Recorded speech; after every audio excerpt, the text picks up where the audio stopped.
Hello అందరికీ ఇవాల్టి special బుడంకాయ నిల్వ పచ్చడి.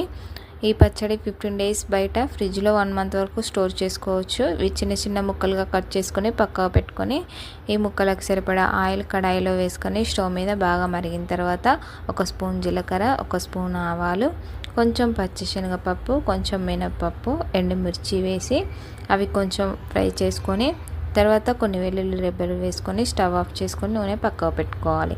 తర్వాత కొన్ని వెల్లుల్లి రెబ్బలు మిక్సీ పట్టుకొని ఈ పేస్ట్ని నూనె గోరువెచ్చగా ఉన్నప్పుడే మొత్తం అంతా మిక్స్ అయ్యేలా కలుపుకోవాలి.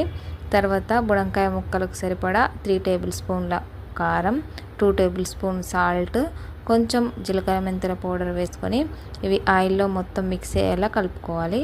ఆ తర్వాత కట్ చేసి పెట్టుకున్న బుడంకాయ ముక్కల్ని కూడా వేసుకొని మొత్తం ముక్కలకి ఈ మసాలా కారం అంతా పట్టేలాగా కలుపుకోవాలి.